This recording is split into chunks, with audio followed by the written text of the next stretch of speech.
Hello everybody, I am Dr. Vyshanavi, consultant ENT surgeon at MaxCure Hospital, Secretariat branch, Hyderabad.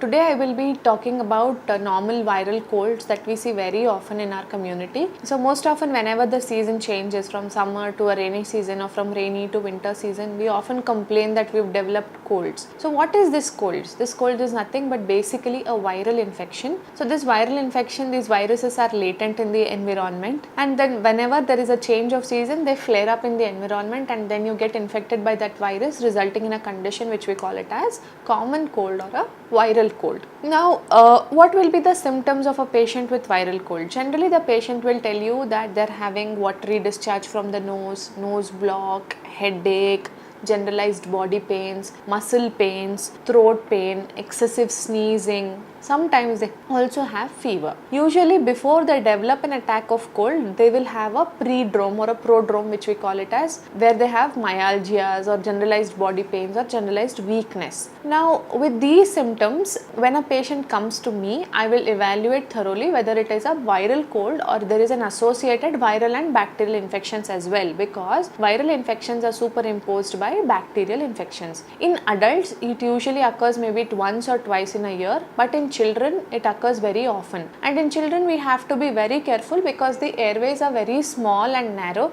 and even if there is a little swelling in the airway, it may present as a bigger disease in children. So you have to treat the children very quickly as early as possible as compared to adults, where you can still wait and watch. Now what are the risk factors? Younger age group like children below 6 years or older age group who have a poor immunity are at a higher risk of developing cold. Basically the people develop cold because of exposure to droplets. So somebody who has got infected with cold will sneeze, will cough, and that droplets is there in the environment, and when you inhale that same droplets, you may also get that cold.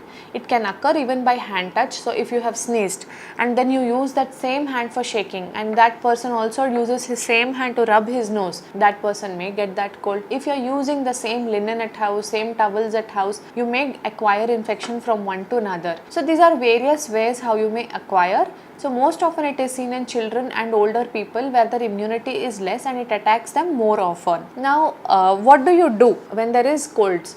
Best thing is to avoid cold by proper washing of your hands. Whenever you touch somebody, whenever you go outside, come back home, sterilize your hands, wash your hands well. Whenever you are sneezing or coughing, please use a tissue paper rather than using a napkin or a kerchief, because tissue paper you can use and discard it and you will not be using it back again, or somebody else would not be using that tissue paper or that material again, or the napkin again. So please use a tissue paper instead of a napkin or a kerchief. And whenever you are asking your children, tell them that if they don't have a kerchief or a tissue paper, just ask them to blow or sneeze in the elbow of the hand, so that there is no contamination into the hand and they do not spread the disease to others. It is better always to have a good bath whenever you come in this rainy season. When you are wet in the rain, come have a warm water bath at home.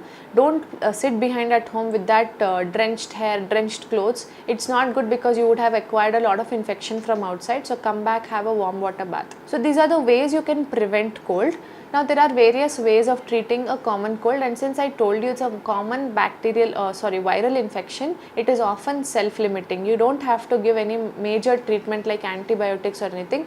Just supportive treatment is sufficient, like an painkiller, analgesics or antipyretics to reduce the fever. This is sufficient for treatment. But if there is a superadded bacterial infection, which I said a doctor can diagnose, then we need to give antibiotics as well. Now based upon how severe is the condition, we decide the treatment. Some patients may require admission if they are very old or if they are very young in children, because suddenly they may develop swelling in the airway and they may not be able to breathe. And most often in healthy young adults or healthy people, we do not require any admissions into the hospital. So to grade the severity of the disease, we often would require you to be checked by a doctor before you decide, and most often the disease will subside by itself in a 1 week's time or 10 days time. So this is about common cold. If you have any queries about common cold, you can always contact me or you can meet me at MaxCure Hospital Secretariat. Thank you.